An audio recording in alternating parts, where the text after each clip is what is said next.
नमस्कार दोस्तों, कैसे हैं आप। स्वागत है आपका एक बार फिर भगवत गीता सीरीज़ में। और आज का जो श्लोक है, समझ लीजिए दिमाग के दरवाजे खिड़की खोलने वाला श्लोक है।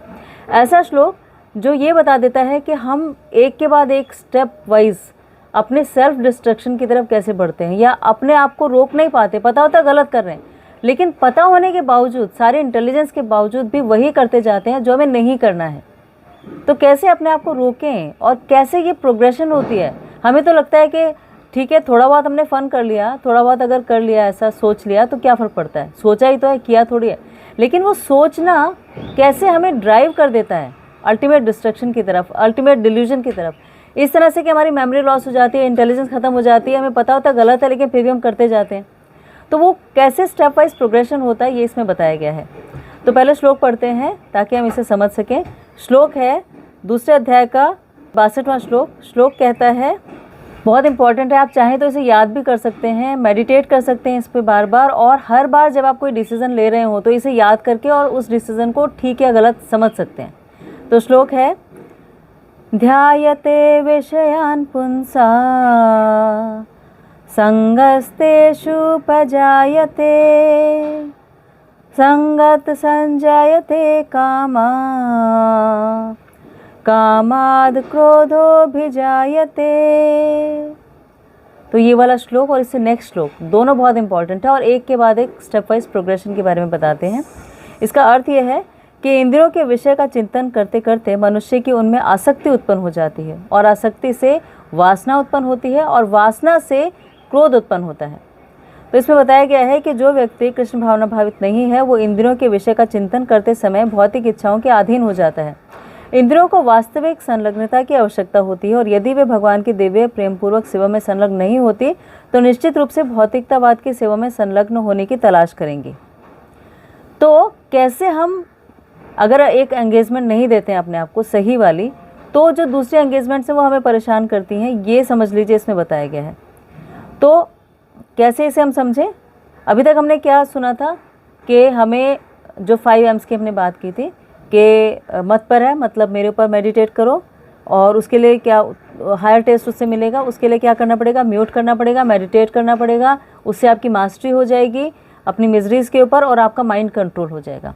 लेकिन अगर आपने ये नहीं किया, ये सारी प्रोसेस फॉलो नहीं की, तो ऑपोजिट क्या होगा, उल्टा इसके क्या होगा। आप वो नहीं करें तो कुछ और तो होगा ही होगा। ऐसा तो है नहीं वैक्यूम हो गया कि ये नहीं हुआ तो चलो स्टॉप, नहीं स्टॉप तो नहीं होगा ना, कुछ और होगा। तो वो क्या होगा, वो इससे और इससे अगले श्लोक में बताया गया है, जो ये बताता है कि स्थितप्रज्ञ कैसे बैठता है। आगे के श्लोक में कैसे चलता है वो बताएंगे। तो 63 जो श्लोक है, 63वां श्लोक है, वहाँ तक यही प्रोसेस चल रही है कि कैसे बैठता है। तो सेकंड चैप्टर के 60वें श्लोक में हमने पढ़ा था, इंद्रियाणि प्रमाथिनी, यानी इंद्रियां बहुत ही प्रबल हैं, बहुत ही वेगवान है, उसे कंट्रोल कर पाना बहुत मुश्किल होता है, ये हमने पढ़ा था। उसी में हमने पढ़ा था हरंती प्रसभम मना, कि वो हमारे मन को, हमारी इंटेलिजेंस को हर लेती हैं, यानी हमें विन ओवर कर लेती हैं, हम उसे जीत नहीं सकते, इतनी प्रबल होती हैं।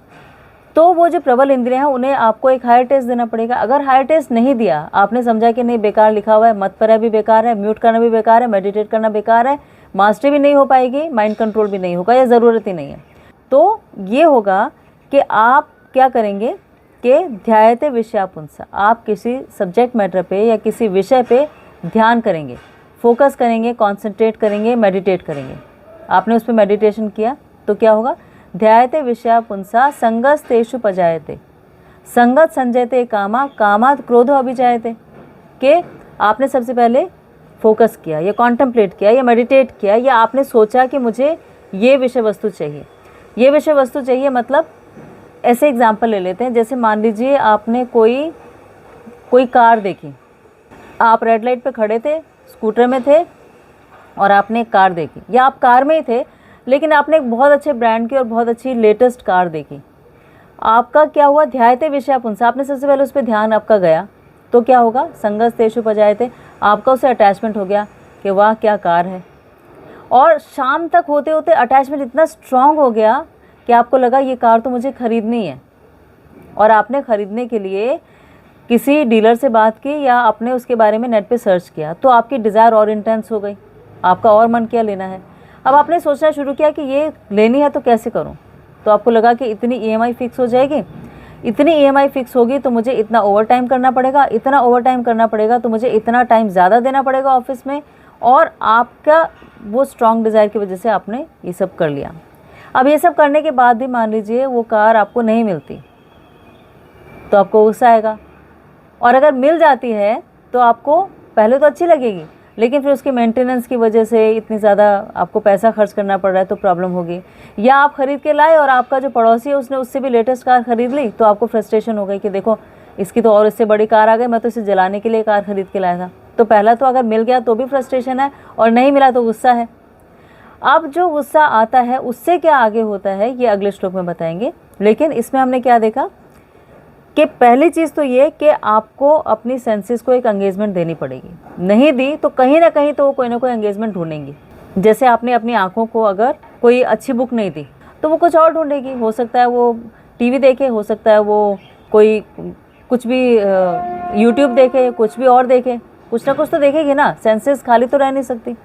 आपको बहुत तेज़ भूख लग रही है, आपने अपने आप को न्यूट्रिशियस खाना नहीं दिया, आपने घर का खाना नहीं दिया अपने आप को, तो भूख तो तेज़ लगी रही है। तो आप जो भी मिलेगा, चाहे वो ख़राब ऑयल में बना हुआ है, चाहे वो बाहर का है, चाहे आपको पता है कि इसको खाने से मेरे को डाइजेशन की प्रॉब्लम हो सकती है, तो भी आपको खाना तो पड़ेगा, क्योंकि कुछ ना कुछ तो आपको देना पड़ेगा। तो इसका मतलब सेंसेस को कुछ ना कुछ देना ज़रूरी है, और अगर आप उसको एक पॉजिटिव एंगेजमेंट नहीं देते हैं तो वो अपने आप एक नेगेटिव अटैचमेंट या एंगेजमेंट ढूंढ लेगी। पहला लेसन ये हो गया कि कुछ ना कुछ तो उसे दीजिए। उसके बाद दूसरा लेसन क्या है कि ये प्रोसेस जो है ये पूरी की पूरी बहुत चैलेंजिंग है, बहुत मुश्किल है अपने आप को दे पाना, कुछ एंगेजमेंट दे पाना, या उस मेडिटेशन से अलग हट पाना जो आप कर रहे हैं।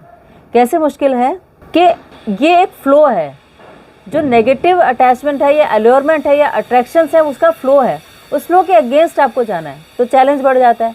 फ्लो कैसे है कि आप हर जगह तो सेंस ऑब्जेक्ट्स और सेंस एंगेजमेंट देख रहे हैं। आप कोई होल्डिंग देख लीजिए, आप कोई एडवर्टीज़मेंट देख लीजिए, आप कोई टीवी देख लीजिए, या आप कोई कॉन्वर्सेशन सुन लीजिए, सब जगह ही आपको एल्योर करने के साधन मिल जाते हैं, आपको अट्रैक्ट करने के, आपको आकर्षित करने के साधन मिल जाते हैं। तो आपकी सेंसेस कैसे कंट्रोल होगी? आँख, कान, नाक, जीभ, त्वचा, पांचों को एक्साइट करने के लिए इतनी सारी चीज़ें अवेलेबल हैं। कुछ खाने की चीज़ें हो गई, कुछ देखने की चीज़ें हो गई, कुछ स्मेल करने की हो गई, सब कुछ तो ऐसा है। तो उस फ्लो के अगेंस्ट जाना एक हायर टेस्ट देने के लिए बहुत चैलेंज वाली बात है, हर कोई कर ही नहीं पाता। इसीलिए बहुत कम लोग सेंस कंट्रोल कर पाते हैं, डिसिप्लिन में रह पाते हैं। ये इतनी इजी प्रोसेस है ही नहीं, सबके लिए बनी ही नहीं है। 99% लोग नहीं कर पाएंगे, सिर्फ 1% ही कर सकते हैं। भगवान 7 चैप्टर में कहते हैं, बहुनाम जन्मनावंते ज्ञानवान माम प्रपद्यन्ते वासुदेवम सर्वमिति सा महात्मा सुदुर्लभा, कि ऐसा व्यक्ति सुदुर्लभ है, यानी दुर्लभ से भी ज़्यादा दुर्लभ है, जो इस बात को समझ पाए कि हायर टेस्ट अपने आप को देना ज़रूरी है। तो ये कोई ऑर्डिनरी बात नहीं है। अगर आप इसे सुन भी रहे हैं तो ऑर्डिनरी बात नहीं है। बहुत सारे लोग नहीं भी सुनते और भी बहुत सारी चीज़ें देखते रहते हैं, उनका इंटरेस्ट ही नहीं होता।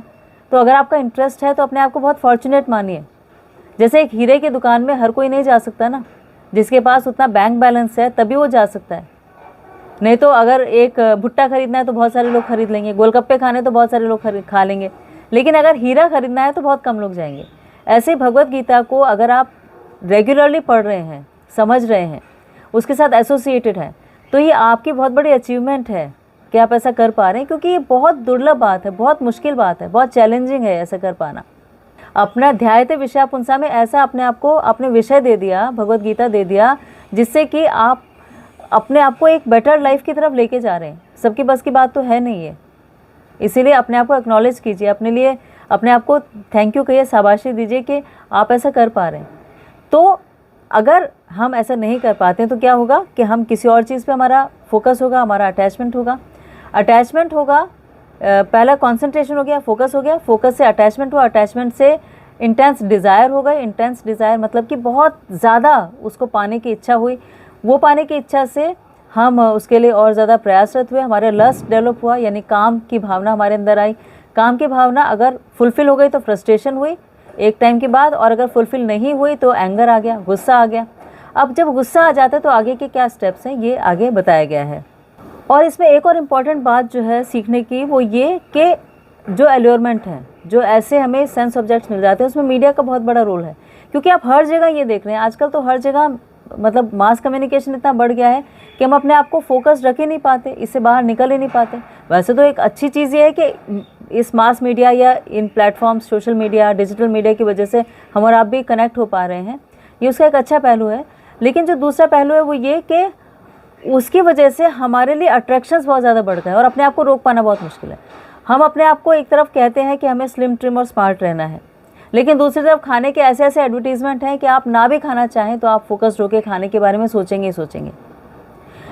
एक्चुअली क्या शिफ्ट हुआ है मीडिया में कि पहले मीडिया में ऑब्जेक्ट्स को, मतलब जो चीज़ें होती थी उनका एडवर्टीजमेंट होता था, लेकिन अब उन चीज़ों के एडवर्टीजमेंट या उस ऑब्जेक्ट के एडवर्टीजमेंट की बजाय फोकस क्या हो गया है कि उस ऑब्जेक्ट से जो हमारे इमोशंस जुड़े हुए हैं, जो फील हमें होता है, जो हमारी फीलिंग्स हैं, उस पर हमारा फोकस हो गया कि वो हम पा लेंगे तो हमारे को कितनी खुशी हो जाएगी। तो इमोशंस, क्योंकि हम इमोशनल बीइंग्स हैं, इसीलिए मीडिया ने या जो अलग अलग एजेंसीज हैं उन्होंने इस बात को पकड़ लिया कि अगर किसी से ये प्रोडक्ट आपको ख़रीदवाना है तो उसके इमोशंस को टच कीजिए। और इसीलिए हर चीज़ जो हमारे इमोशंस को टच करती है, हमें इंपॉर्टेंट लगती है, हमें लगता है लेनी ही चाहिए, तो हम अपने आप को रोक नहीं पाते। और इसी वजह से वो कॉन्टेम्पलेशन जो, वो देखिए आपको माइंड को ही तो कॉन्टेम्पलेट करते हैं, आपको ध्यायते विषयापुंस, आपका ध्यान दिलाते हैं उस तरफ, और जैसे ध्यान जाता है तो सारी प्रोसेस ऑटोमेटिकली शुरू हो जाती है कि वो आपको नहीं मिल पा रहा तो आपको गुस्सा भी आ रहा है। तो पहला तो पॉइंट ये भी इसमें हम सीखने का है। दूसरा ये कि हमें शुरू में ऐसा लगता है कि जो चीज़ हम सोच रहे हैं सिर्फ सोच ही तो रहे हैं, सिर्फ थोड़ी सी तो है, सिर्फ फ़न के लिए तो है, लेकिन कैसे वो बढ़ती जाती है ये हमें समझ में नहीं आता। तो जब वो बढ़ती जाएगी तो फिर हम उससे बाहर नहीं निकल सकते। जैसे मान लीजिए कोई एक पत्थर है, वो एक पहाड़ से ऊपर से गिरा, ठीक है, तो जैसे वो गिरता है तो उसकी स्पीड कम होती है, लेकिन धीरे धीरे धीरे धीरे धीरे धीरे उसका मोमेंटम बढ़ता जाता है, वो और तेज़ और तेज़ और तेज़ और तेज़ और तेज़ उसकी स्पीड बढ़ती जाती है। ऐसे हमने सोचा, ध्यायते विषयापुंसा में सोचा तो एक छोटी सी चीज़ को, लेकिन कैसे वो बढ़ती बढ़ती बढ़ती बढ़ती बढ़ती गई, ऐसी हो गई कि अल्टीमेटली आपको पता ही नहीं कि और सारी चीज़ों का फोकस कैसे ख़त्म हो गया और सिर्फ एक यही चीज़ इंपॉर्टेंट रह गई। और वो बढ़ने में, जैसे वो नीचे आ रहा है ना, पत्थर रोल कर रहा है, तो कई चीज़ें उसके नीचे दब दब के ख़त्म हो जाती हैं। ऐसे हमारी मोरालिटी, हमारे प्रिंसिपल्स, हमारी वैल्यूज़, हमारी सोच, हमारे आदर्श, हमारे सिद्धांत सब उसी में रोल ओवर होते जाते हैं, और कब वो पिसते जाते हैं, कब उनको हम छोड़ देते हैं, हमें पता ही नहीं चलता। इसीलिए किस पे ध्यान करना है उसको उसी पॉइंट पे नहीं रोका गया तो बहुत गड़बड़ हो जाती है।